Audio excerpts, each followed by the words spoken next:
was a pretty happy day, isn't it? Smiles all round.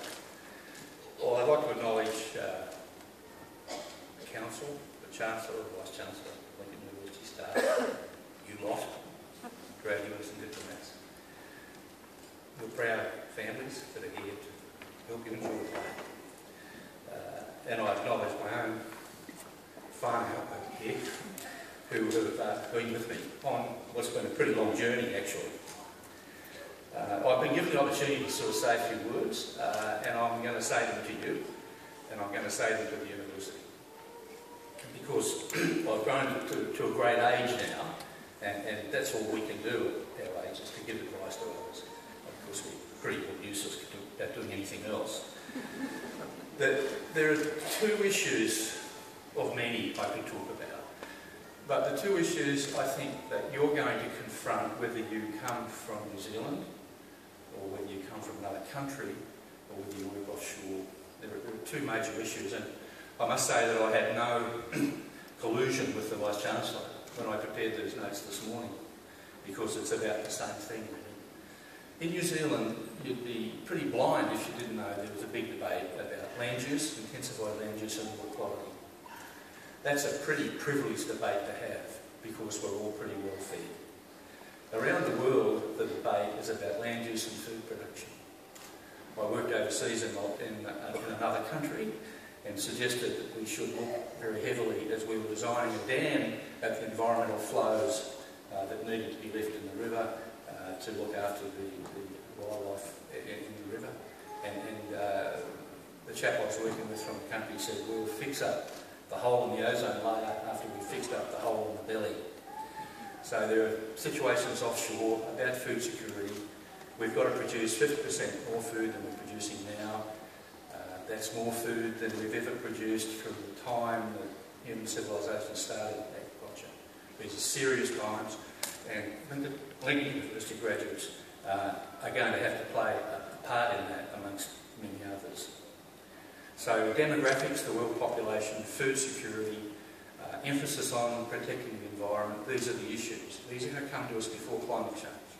We're going to see the results of food insecurity in civil issues before climate change. So just remember that. Now, my own experience at Lincoln was I came as a graduate civil engineer to Lincoln from a big engineering organisation. And when I arrived at Lincoln, I was surrounded by these agriculturalists. I had never ever come across agriculturalists before, except to tell them what to do in Australia. And that completely changed. And Lincoln University, and my experience at Lincoln University, changed me and changed my future professional life. For two reasons, and this is the one that I want to talk to you and Andy West referred to as well. Lincoln has always had the ability to think about land development excuse me, in systems terms. The old farm management department under the late Jim Stewart and those before him and some in the room now taught me a lot that if you change one thing within the farming system, it had implications everywhere. So you just didn't make an intervention or investment in irrigation without thinking about the consequences. Mainly in those days, these were the social and the financial consequences for the farm involved. Nowadays, it's about the other stuff, the footprint, the environmental footprint of the change, seen within the system. And I'd really like to see Lincoln focus on building that approach to farming systems to a much higher level that includes the environmental footprint of any operation. That would make the life of those that move to the larger systems a lot easier, and maybe get away from some of the regulation that is currently confronting the farming community.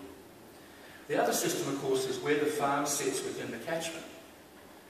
This is the other thing that I learned from the people here at Lincoln that I didn't know before, I didn't think about before. Where does the change sit within the catchment? And the catchment within the larger catchment? The impact on the natural resources. And I acknowledge, in this regard, the late Dr. John Haywood, who set up a Centre for Resource Management in Lincoln, which is still with us in one form or another, but was groundbreaking in terms of accommodating social and cultural values in resource development planning. So what I'm saying to you is think about what you do, whether you're a specialist scientist or whether you're an extension operator or whatever you are, in terms of systems. What impact am I having somewhere else? Throw the system boundary out until you can't see any ripples. Then come back in again and re-examine what you're doing. This sort of problem is global. If New Zealand and Lincoln graduates can get good at doing this sort of thing, they'll find that the world demands their services, because these problems, in my experience with a lot of international projects, is that these problems are common across the world and no one has really got their hand on it. We're working on here in New Zealand with the Land and Water Forum and with the County Water Management Strategy locally, where we're breaking new ground internationally in terms of accommodating various sorts of environmental and economic interests. The other thing that you must always have in mind, I think, that would be important for you, is the importance of working in an interdisciplinary way. Not just as a multidisciplinary team, but an interdisciplinary team, where you put scientists and engineers and economists and social scientists together, and they work together for the achievement of a common goal. And the chemistry that comes out of that, and the solutions that come out of that, really can be quite remarkable. And I acknowledge in this regard, having been educated by Dr. Nick Brown, another alumni of Lincoln, who really opened my eyes. So I came into Lincoln as a pretty brash water engineer, single purpose, and I came out, I don't know what, but certainly greenwashed, and with more of an understanding of total systems. Lincoln is refining its roots. The land-based university thing is good. It's land and water, really, that's going to be important. So I'm encouraging Lincoln, in separate discussions, to get involved with the water professionals that are working out there in the community, many of whom are Lincoln alumni. And I'd like to see the Lincoln alumni professionals, who are at the coalface of doing these sorts of things, working closely with the university and with the students on interdisciplinary projects that can really bring right to the front the real issues that we're facing. So that's me for the Bledisloe Medal. Welcome to the Lincoln Mafia.